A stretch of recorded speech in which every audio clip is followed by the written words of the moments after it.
بسم اللہ الرحمن الرحیم نحمدہ و نصلی علی رسولہ الکریم.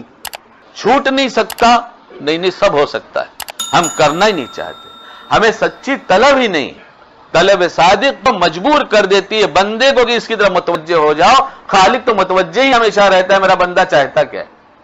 طلب صادق، میں نے پچھلی دفعہ کسی مجلس میں کہا کہ ایک کے 2 جڑوا بچے ہیں، 2، اور دونوں ابھی بالکل ایسے ہیں، کوئی زبان جانتے نہیں سوائے رونے کا، اور انہیں کچھ آتا نہیں، اتنے چھوٹے سے ہیں. ایک کو بھوک لگی، اس نے دودھ طلب کیا، ماں کا دودھ، اور رونا شروع کیا.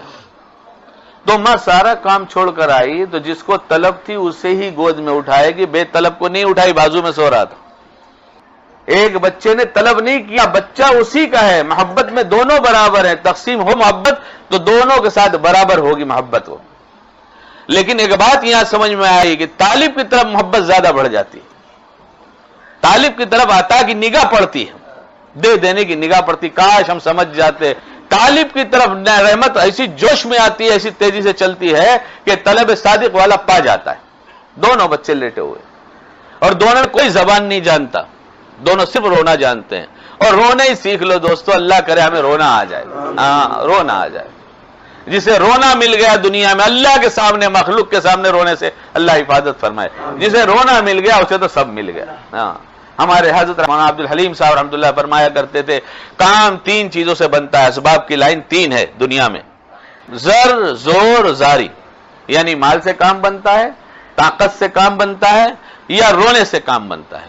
پھر فرماتے زر اور زور تو اپنے بس کا نہیں ہے، مال اور طاقت تو اپنے بس کی نہیں ہے، رونا تو اپنے بس کا ہے. بولے رویا کرو میاں، رویا کرو، انہی کے سامنے رویا کرو، مخلوق سے مستغنی کر دیں گے. رونے کی بنیاد پر جب ملے گا تو اللہ کو پہچان جائے گا کہ میں تنہائی میں رویا، میری ضرورت کس نے پوری کیا، مخلوق کے دل میں کس نے ڈال دیا. نہ جانے دین کا کتنا حصہ چھوڑ کر تھوڑے پر عمل کر کے بہت بڑا دیندار سمجھ رہے. رو کے تو سب مل سکتا ہے دوستو، رو کے تقویٰ بھی مل سکتا ہے، رو کے تو اتباع سنت بھی مل سکتی ہے. طلب صادق ہے تو 2 بچے ہیں، ایک رو رہا ہے، ایک نہیں رو رہا ہے، اور دونوں ایک ہی ماں کے ہیں.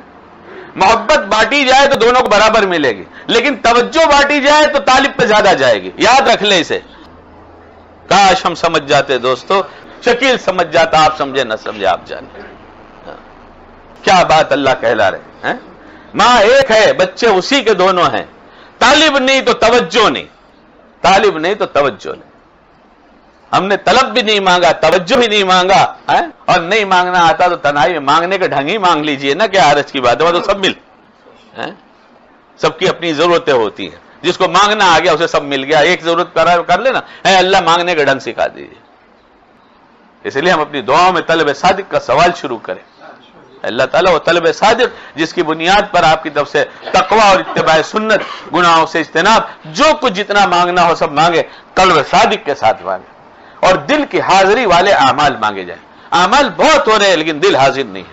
اللہ دل کی حاضری والے، وہ ارادے والے اعمال جس کی بنیاد پر اعمال کی قیمت ملا کرتی ہے، اعمال کرنے کے بعد جس عمل سے جو مقصد بتائے وہ پورا ہوتا ہے، اللہ ہمیں عطا فرما دیجئے. نماز کا مقصد تھا زندگی سے بے حیائی نکل جائے، لیکن نہیں نکلتی، لیکن چونکہ مقصد پہ نگاہ نہیں ہے، نماز پہ نگاہ ہے تو نماز پڑھ کے فارغ.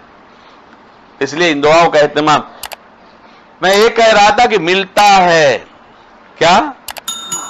تقویٰ بھی ملتا ہے، اتباع سنت کی دولت بھی ملتی ہے، عزت بھی ملتی ہے، اچھی نماز بھی ملتی ہے، اچھا حج بھی ملتا ہے، سب ملتا ہے. اس کے خزانے میں کوئی کمی نہیں ہے. سب کو اتنا دے دے، اتنا دے دے، اتنا دے دے جو سب سے بڑے متقی کو دیا ہو تو بھی خزانے میں کوئی کمی نہیں. اور رہی یہ سڑی دنیا، یہ تو ہم آنے نہیں دیتے. ٹی وی ہمارے گھر، فجر کی نماز ہم چھوڑ کے سوتے ہیں، تو ہمارے گھر کیوں آئے گی روزی؟ کیوں آئے گی؟ ہمارے گھر محبت کیوں آئے گی؟ ہمارے گھر تو ہم نے جھگڑے کو بلایا ہے. ہمارے گھروں سے ٹی وی نکالنا مشکل ہے، مت نکالو. رحمت کے فرشتے آئیں گے نہیں، جھگڑا شروع ہو جائے گا. آج ہوگا، کل ہوگا، پرسوں ہوگا، اتنا ہوگا، اتنا ہوگا، طلاق کی نوبت آئے گی. بھائی بھائی مل کے رہتے تھے، مارا ماری کی نوبت آئے گی. بٹوارا ہوگا دشمنی کے ساتھ.